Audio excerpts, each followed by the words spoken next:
So let's talk about cheeky offers and how cheeky can you go? Almost how low can you go? You know, those nights when you're partying and you're going on your haunches and you're going to put your back. It's the same thing with property and putting your offers in. Think about it. When you negotiate anything, do you start at the top or the bottom? You start at the bottom, don't you? And you work your way up. Now, when it comes to putting offers in, the biggest mistake property buyers will make, and you will hear me talk about this a lot in my YouTube channels. There's a big difference between I'm a property buyer and you just buy anything versus a property investor where you know what you're doing. Now, we always laugh and talk about, you know, when you put if you put your first offer into a property and it gets accepted, guess what? You've offered too much. And the second thing I always talk to my students about is if you're not embarrassed by the offer you put in, then you've offered too much. Think about it. Property in the market worth 1 million rand. They just says, oh no, you know, there's a great deal to be had here. You know, if you put an offer in of 980,000, and they'll say this, and I'm like, I'm so confused. That's 20,000 rand off the asking price. They're probably already inflated about 50 grand, right? Expecting you to put an offer in 20k less, and it just doesn't make any sense to me. So here's the trick I've learned. First of all, do not care or worry about what an asking price is. I don't care about asking price. Really, don't care about the asking price.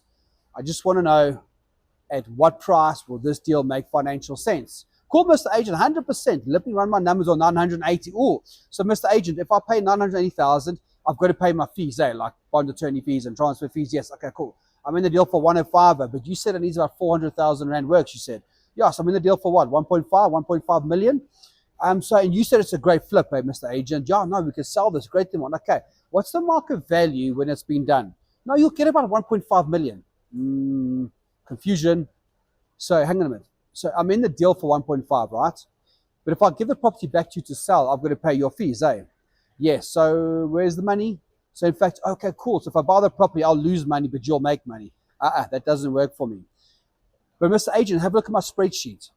If I buy this property for 550, so it's on the market for 1 million, 550, and I pay my refurb fees and I pay my fees to you and you sell the property for me, can you see if I sell it for 1.4, 1.5, now I can make 300,000 in profit. Now I can make some profit. Can you see that? And there's two things here. How cheeky can you go? You go as cheeky as you want to go, providing there's logic and reason behind it and it makes sense. Think about it. Because if I don't prime the offer correctly, if I just go to the agent and say, oh, I'll offer you 550, it's a cash purchase, cheers. The agent, an untrained agent, an untrained seller will be like, what a cheeky dude. How can you just offer me 550?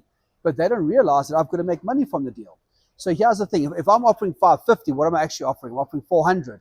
Now that's less than 50% of the asking price. Bearing in mind this property could be overpriced in the first place.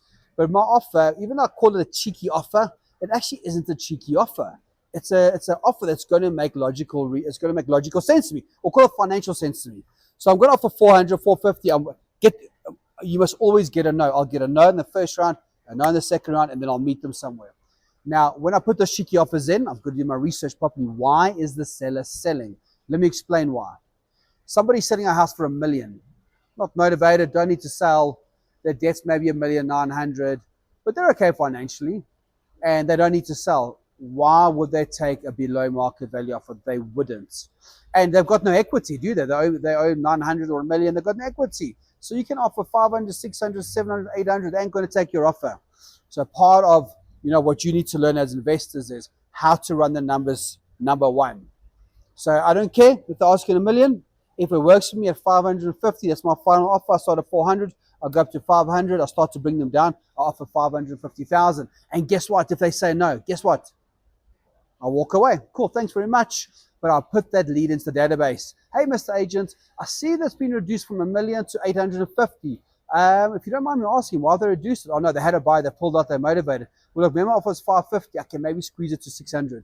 If he's willing to come down to 600, I'll sign the paperwork today. I'll instruct my bond originator, or I'll pay cash, and we can get this transaction moving. So even though we joke, we have a laugh about cheeky offers, actually the cheeky offer means it's going to make you money. And remember the 3-point system when negotiating. You want 2 no's to get to the 1 yes. Keep that in mind. A no.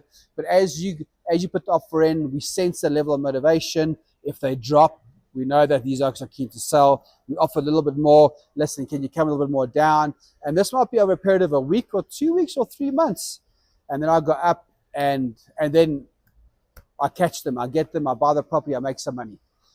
Now, to do that, I might have to view 20, 30, 40, 50 properties. It just depends on the strategy and the type of property I'm looking after. But how low can you go? How low can your cheeky offer go? As low as you want it to be. And don't feel embarrassed to be embarrassed by your offer. Don't worry if they tell you to take a hike, if they kick you out the house. You got to start somewhere, because if you keep asking full asking price and you keep losing money, what's the point? Then you fall into the category of property buyers. If you want to be an investor, we've got to learn to find motivated sellers. We've got to learn to find equity. We've got to learn how to prime the offers. We've got to learn to train estate agents.